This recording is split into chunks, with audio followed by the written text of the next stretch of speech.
दोस्तों, आज की मेरी कहानी है तूफान। स्वरा और सूर्या अपनी छोटी सी गृहस्थी में सुखी पूर्वक जी रहे थे। स्वरा की सास की मृत्यु को 2 साल हो चुके थे। तब से दोनों अपने गांव भी नहीं गए थे।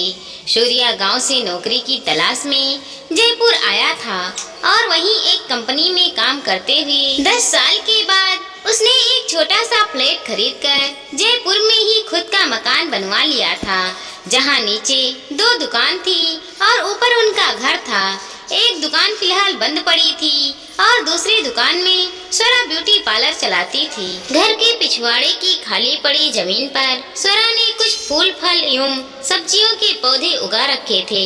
सब कुछ ठीक ठाक था, बस सूर्या और स्वरा के आंगन में अभी तक किसी नन्हे मेहमान के आने की आहट नहीं हुई थी, जिसके कारण स्वरा थोड़ी उदास सी रहती थी। पहले तो सास उसका मनोबल बढ़ाती रहती थी, लेकिन सास की मृत्यु के बाद से वो बहुत अकेलापन महसूस करती थी। एक रात खाना खाने के बाद स्वरा और सूर्या बिस्तर पर लेटे हुए थे। बाहर तेज बरसात हो रही थी और इधर स्वरा की आंखें भी लब लब आंसुओं से भरी हुई थी। सूर्या ने उसका चेहरा अपनी हथेली में भरते हुए कहा, स्वरा, तुम इतनी परेशान क्यों होती हो? क्या हम एक दूसरे के लिए काफी नहीं हैं? स्वरा ने मुंह फेर लिया और रोंधे गले से बोली, मेरे अंदर की ममता किसी छोटे बच्चे की अठेलियां देखने, उसके कोमल स्पर्श को महसूस करने को तरसती हैं। लेकिन तुम्हें क्या, तुम तो पुरुष हो ना। भावुकता तो स्त्रियों को ही शोभा देती है ना। कहते हुए स्वरा फपक फपक कर रोने लगी। सूर्या का मन पीड़ा से भर उठा। अपने बच्चे की बल सुलाभ शरारतों में अपना जीवन पुनः जीने की इच्छा तो उसे भी थी, लेकिन स्वरा को हिम्मत देने के लिए वो मजबूत बन रहा था। स्वरा के बिखरे बाल को कोमलता से सहलाते हुए वो भीगे स्वर में बोल पड़ा, मुझे भी बच्चे की उतनी ही चाहत है जितना कि तुम्हें है, लेकिन ये बात और है कि मैं जता नहीं पाता। स्वरा ने अपने आंसुओं से सरोवर चेहरा उसकी ओर घुमाते हुए कहा, तो मैं कब से कह रही हूँ कि हम बच्चा गोद ले लेते हैं, तो तुम इसके लिए भी राजी क्यों नहीं होते हो? सूर्या ने सिर झुकाते हुए कहा, मुझे लगता है कि हमें और कोशिश करनी चाहिए। स्वरा तड़पते हुए बोली, तो कोशिश करते रहो ना, मना किसने किया है? हो सकता है कि वह बच्चा ही हमारी जिंदगी में खुशियों के रंग भर दे, और उसके बाद यदि हमारा बच्चा भी हो गया तो हम उसे भी उतना ही प्यार दुलार देंगे। लेकिन जीवन में सकारात्मक रहने के लिए कोई तो कदम उठाओ।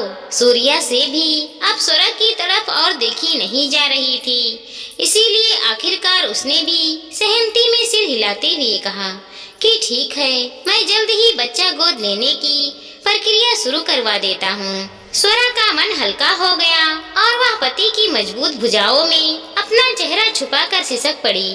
कुछ ही महीनों में स्वरा और सूर्या ने मिलकर एक अनाथ बच्चे को गोद ले लिया।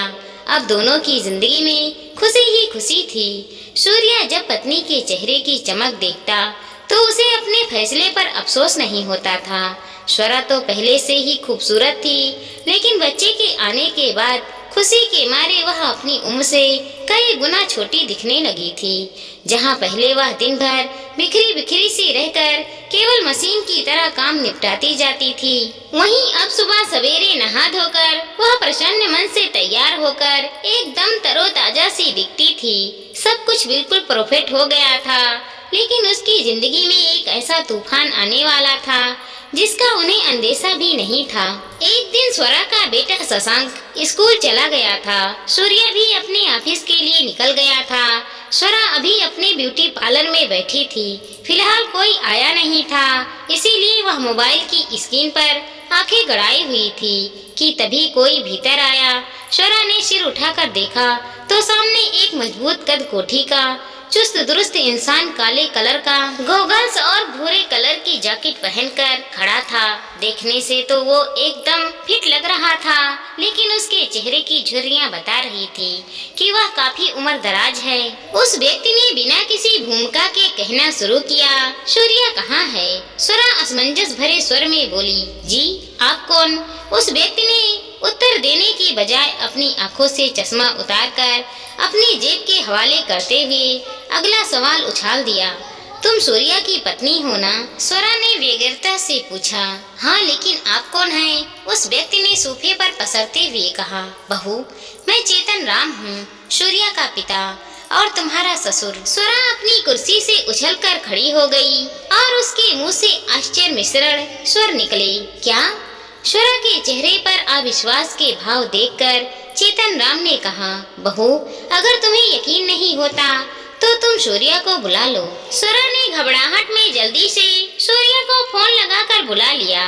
तब तक चेतन राम जी वहीं सोफे पर बैठकर मैगजीन के पत्र पलटने में लगे रहे। स्वरा के मन में बहुत सारे सवाल आ रहे थे कि इतने सालों तक ये कहाँ थे और अभी कहाँ से प्रकट हो गए। लेकिन वो चाहती थी कि सारी बातें सूर्या ही करे। जल्द ही सूर्या आ गया। पिता को देखते ही वो सतर्क रह गया। पिता ने आगे बढ़कर उसे गले से लगाना चाहा तो सूर्या ने कठोर स्वर में कहा, रुक जाइए, पहले आप मुझे ये बताइए कि आप इतने सालों पहले कहाँ चले गए थे? मुझे और मेरी माँ को आपने बेसहारा छोड़ दिया था। लोग कहते थे कि आप चोरी करके भाग गए थे। चेतन राम जी ने सिर झुकाए हुए कहा कि बेटा, तेरी माँ ही मेरे साथ नहीं रहना चाहती थी। वो मुझसे बहुत कलह करती थी। फिर उससे तंग आकर मैं नौकरी के सिलसिले में दुबई चला गया था और परिस्थिति कुछ ऐसी हुई कि आज जाकर वापस आ पाया हूँ। मैं जीवन की रंगीनियों में खो गया था, इसीलिए अपनी जिम्मेदारियों को देख नहीं पाया। लेकिन अब बड़ी मुश्किल से तेरा पता ढूंढकर तेरे पास आया हूँ।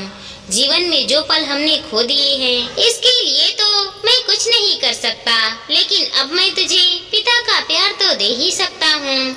ऐसी भावुक कर देने वाली बातें सुनकर सूर्या का दिल पसीज गया और उसकी आंखों से आंसू बहने लगे। बचपन से ही वह पिता के प्यार को तरसा हुआ था। उसने सब कुछ भूलकर पिता को प्यार से अपना लिया और उन्हें अपने घर में रख लिया। स्वरा को यह सब कुछ बहुत अजीब लग रहा था, क्योंकि उसकी सास तो हमेशा बताया करती थी कि उनके पति अच्छे इंसान नहीं थे और जब उन पर चोरी का आरोप लगा था तो वह घबराकर घर से भाग गए थे। सूर्या को भी तो सारी बातें पता थी, लेकिन आज चेतन राम जी ने उसे कहानियाँ सुना सुना कर शीशे में उतार लिया था। पिता के प्यार में अंधा होकर सूर्या सच्चाई की तरफ आंख उठाकर देखना ही नहीं चाहता था, लेकिन स्वरा हमेशा सतर्क रहती थी। एक दिन स्वरा रसोई में खाना बना रही थी, तभी उसके ससुर जी रसोई में आ गए और अजीब सी निगाहों से उसकी कमर को घूरने लगे। जैसे ही उन पर स्वरा की नजर पड़ी तो वो सतर्क रह गए। ससुर जी की घिरता नजरें देखकर वो सोचने लगी कि अपराधी इंसान की मानसिकता ही विकृत हो जाती है। उसका मन गुस्से से भर आया, लेकिन ससुर जी को कुछ बोल नहीं पाई। ऐसे ही एक दिन वो शशांक को खाना खिलाने जा रही थी तो ससुर जी ने उसके हाथ से प्लेट लेते हुए कहा, लाओ बहू, शशांक को खाना मैं खिला देता हूँ। प्लेट लेते हुए उन्होंने जानबूझकर उसकी उंगलियों को छू लिया। स्वरा चौंक गई, लेकिन उसके ससुर जी ने ऐसा दिखाया कि जैसे यह सब अनजाने में हुआ है। स्वरा ने रात को एकांत में सूर्या से अपनी परेशानी बताई तो सूर्या ने उसे ही समझाते हुए कहा कि वह पापा है हमारे, जरूर तुम्हें कोई गलतफहमी हुई होगी। पापा ऐसा कभी नहीं सोच सकते, तुम तो उनकी बेटी की जैसी हो। स्वरा मन ही मन सोचने लगी कि हाँ, मैं तो उनकी बेटी की तरह हूँ, लेकिन उनके मन में क्या चल रहा है यह तुम्हें क्या पता। वो मुझे बेटी माने तब ना। ऐसे ही दिन बीत रहे थे, सभी अपने दिनचर्या में व्यस्त थे, लेकिन स्वरा दिन पर दिन ससुर जी की गंदी नजरों की गहराइयों को समझने लगी थी, लेकिन चाहकर भी उनके विरोध में कुछ कह नहीं पा रही थी, क्योंकि उसके पास कोई पक्का सबूत नहीं था और सूर्या उसकी बातें सुनने को तैयार नहीं था। एक दिन शाम को स्वरा रसोई में डिनर बनाने की तैयारी कर रही थी, तभी सूर्या का फोन आया। स्वरा के हाथ में आटा लगा था, इसीलिए उसने फोन उठाया नहीं। तभी उसके ससुर जी रसोई में आए और कहने लगे कि अरे बहू, सूर्या का फोन आया था, वह कह रहा था कि तुम फोन नहीं उठा रही हो। उसने मुझे बताया कि उसकी कंपनी में कोई ऑडिट है, जिसकी वजह से आज रात को वह घर पर नहीं आ पाएगा। क्योंकि उसे ऑडिट की तैयारी करनी है। इतना कहकर वो कुटली मुस्कान के साथ रसोई से बाहर चले गए। स्वरा थोड़ी घबरा गई कि आज उसे रात को अकेले में ऐसे इंसान के साथ एक घर में रहना था। स्वरा ने जल्दी जल्दी सबको डिनर करवा दिया और उसके बाद खुद कमरे में जाकर लेट गई। आज उसे डर के मारे नींद नहीं आ रही थी। बीच बीच में वो अपने पति को फोन भी लगा रही थी, लेकिन वह भी तो खुद ही काम में व्यस्त था, तो स्वरा से कितनी बातें करता। आखिरकार स्वरा का मन नहीं लगा, तो उसने सोचा कि चलो आज शशांक के कमरे में ही सो लेती हूँ। उसने बेडरूम का दरवाजा खोला और शशांक के कमरे में सोने के लिए चली गई। उसे सोए हुए थोड़ी ही देर हुई थी कि तभी उसके मोबाइल फोन की घंटी बजने लगी। उसका मोबाइल उसके कमरे में ही छूट गया था। उसने सोचा कि कहीं कोई जरूरी कॉल ना हो, इसीलिए वह कॉल रिसीव करने के लिए अपने कमरे में आ गई। वहाँ जैसे ही उसने मोबाइल उठाया तो पीछे से उसके ससुर जी ने आकर दरवाजा बंद कर दिया। वो हैरान रह गई क्योंकि उसके ससुर जी ही उसके मोबाइल पर फोन कर रहे थे। स्वरा का दिल घबरा उठा। फिर भी उसने कठोर स्वर में कहा, ससुर जी ये क्या, आप क्या कर रहे हैं? ससुर जी मुस्कुराते हुए बोले कि तुम मुझे बहुत अच्छी लगती हो, लेकिन तुम मुझसे इतना रूखा व्यवहार क्यों करती हो? स्वरा की आंखें गुस्से से लाल हो उठी। वो क्रोध स्वर में बोली, आपकी इतनी हिम्मत कैसे हुई? शौर्या को यह सब पता चला तो क्या होगा? आप सोच भी नहीं सकते हैं। उसके ससुर जी ठहाका लगाकर हंसते हुए बोले, क्या होगा? मैं यहाँ रहूँगा तब ना।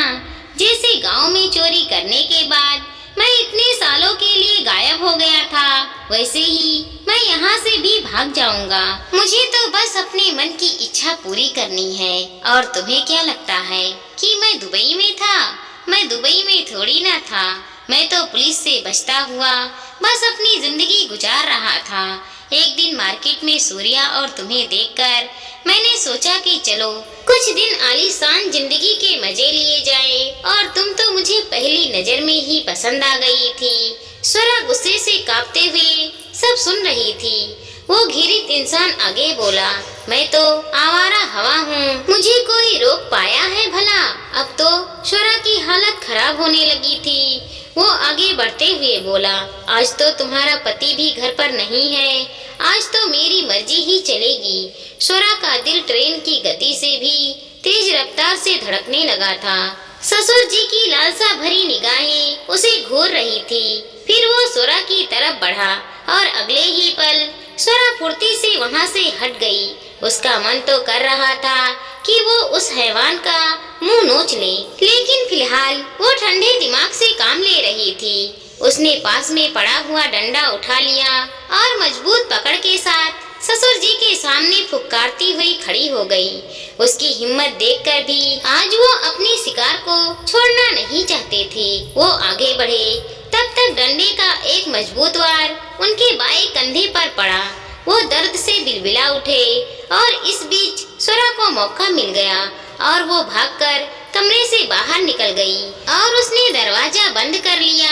बाहर आकर उसने बिना डरे पुलिस को फोन करके सारी घटना की जानकारी दी।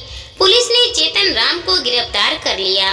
इसके साथ ही स्वरा ने सबूत के तौर पर अपने कमरे में बिछाए हुए कैमरे की रिकॉर्डिंग भी पुलिस को सौंप दी।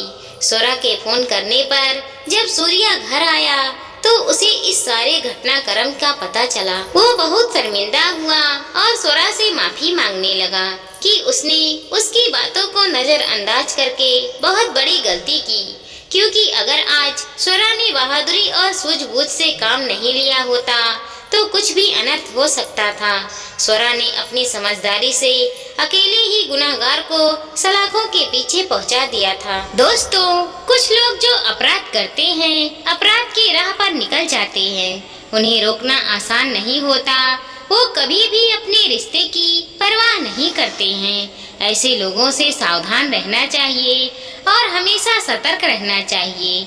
दोस्तों, हमारी छोटी सी कहानी को लाइक करें, शेयर करें और चैनल पर नए हैं तो सब्सक्राइब करें। साथ ही साथ मिलते हैं अगले वीडियो के साथ। तब तक के लिए धन्यवाद दोस्तों।